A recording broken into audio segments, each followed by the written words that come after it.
That night, I heard light footsteps. Then the closet door slowly creaked open. I ignored it until I decided to leave my phone recording all night. At 3:47, the blanket began to shift slowly.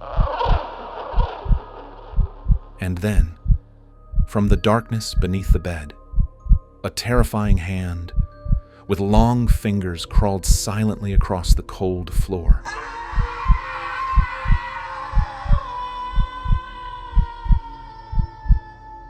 I was never alone. Something has been under my bed, watching, waiting.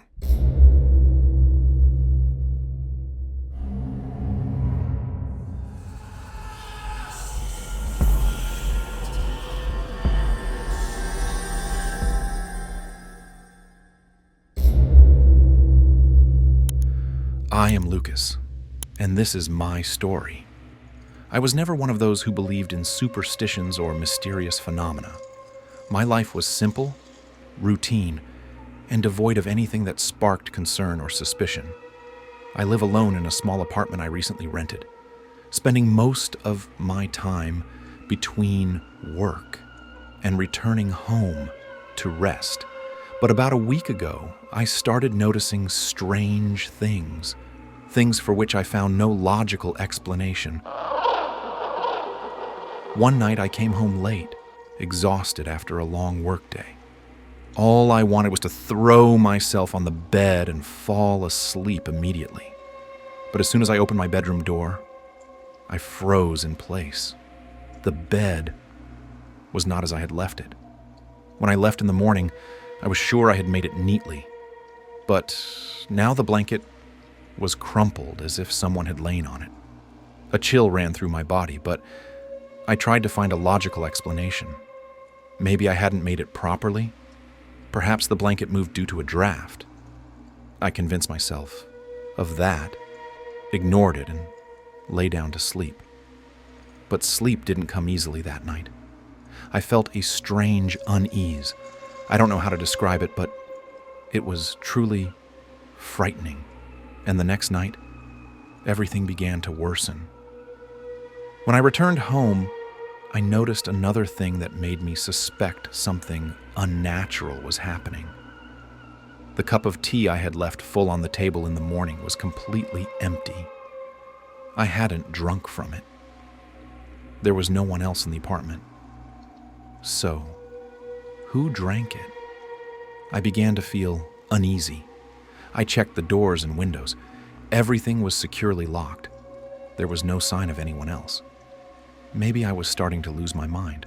I thought about calling the police, but ignored it. Again. Perhaps I had drunk it and forgotten. The next day, when I woke up in the morning, I noticed something new. The closet door was slightly ajar. I was sure I had closed it the night before. I stood there for a few seconds, staring inside, but there was nothing unusual. I closed the closet, grabbed my keys, and went to work, trying to convince myself it was just coincidences. But I was completely wrong. That night, just as I was about to sleep, I heard a strange sound. It was the sound of water being swallowed, as if someone was drinking from a bottle.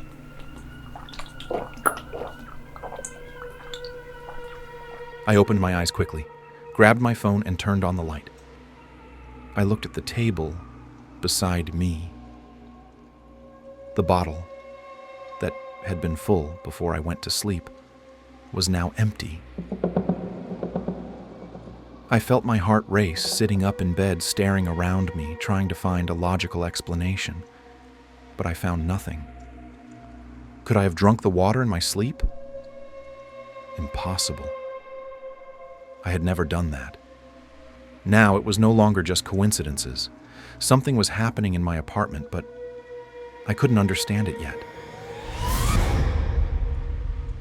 Days passed as I tried to ignore all these strange occurrences, but something inside me was telling me that something was wrong in this apartment. I was convincing myself that fatigue was the cause, that maybe I was imagining things or simply forgetting what I was doing. But how could I forget drinking a cup of tea? How could I leave my closet open without noticing? How could I empty a whole bottle of water without remembering it? No. Something is happening here. And I was beginning to feel like I wasn't alone. Then I decided to observe everything carefully. When I entered my room, I made sure everything was in place. The bed was made, the cup of tea was full, the bottle was closed, and the closet was tightly shut. I picked up my phone, took pictures of every corner of the room, leaving no room for doubt. Then I turned off the light, lay back on the bed, and tried to sleep. An hour passed. 2 hours. I was half awake, trying to listen for any sound in the apartment. It was completely silent. Nothing was out of the ordinary.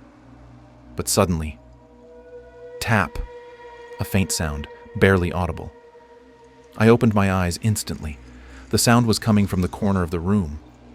I slowly picked up my phone, turned on the light, and looked around.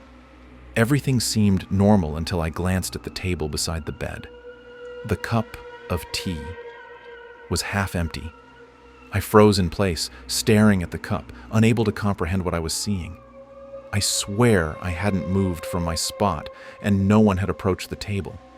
But the tea I was sure was full had decreased. I slowly got up, wiped the sweat from my forehead, and glanced at the apartment door.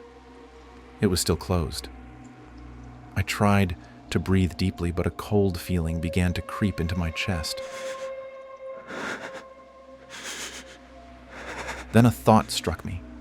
A crazy idea, but the only one that might reveal the truth. I would leave my phone recording the room all night. I placed the phone on the table, adjusted it to face the bed and the nearby corner, and pressed the record button. Then I returned to bed, closed my eyes, and tried to sleep, hoping to discover something when I woke up. I woke up in the morning, feeling anxious. I hadn't slept well, but I was excited to see what my phone had recorded. I picked up the device with shaking hands, opened the video, and began to watch. At first, nothing seemed unusual. I was lying down, the room was still, and there was no movement. Minutes passed, then the first hour, and nothing. But at 3 a.m, I saw the blanket shift slightly. My eyes widened. I rewound the scene. Yes, the blanket moved as if someone had slowly pulled its edge. But that wasn't the worst part.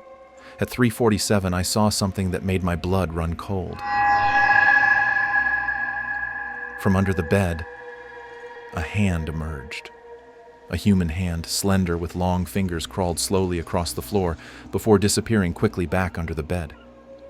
I immediately closed the phone, my heart pounding violently, my hands trembling. I couldn't move from my spot. I couldn't even think.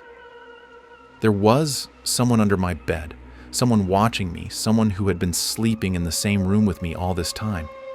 How? How did I not notice? How did I not feel them? And who were they? With extreme caution, bordering on terror, I reached for my phone and typed a short message to my friend. "Come immediately. Don't call. Just open the door." I paused for a moment, reread the message, then sent it quickly as if I feared that thing under the bed would see me. I set the phone aside, tried to calm my breathing, pretending to sleep. But my ears were tuned to every sound. That thing was moving, slowly, with a terrifying rhythm, as if it knew I was listening, as if it wanted me to know it was there. 10 minutes passed that felt like an eternity. I counted the seconds in my head, controlling my breathing so it wouldn't betray my trembling, and waited. Until I finally heard the sound that saved me. A knock on the door. I jumped out of bed as if I had been trapped inside and ran toward the door. I opened it violently, and my friend's wide eyes met mine, shocked by my terrified face. I didn't waste a moment. I didn't explain anything, just grabbed his arm and pulled him inside quickly. then closed the door behind us. I pointed toward the bed without uttering a word. My friend understood immediately. We exchanged tense glances, and then, very carefully, we both leaned down slowly and looked under it. It was empty, but there was something else. A small piece of paper carefully placed in the middle of the floor, as if someone had deliberately left it there. I froze in place. I hesitated before reaching out and picking it up with my trembling fingertips. I turned it slowly, expecting the worst. It had one line written in shaky handwriting, as if the writer was not normal, as if their hand was trembling. "You have discovered me, but I will return." This was Lucas' story. If you enjoyed it, don't forget to like and subscribe for more chilling tales. Have a horror story of your own? Drop it in the comments below. Your story might just be the next one we share.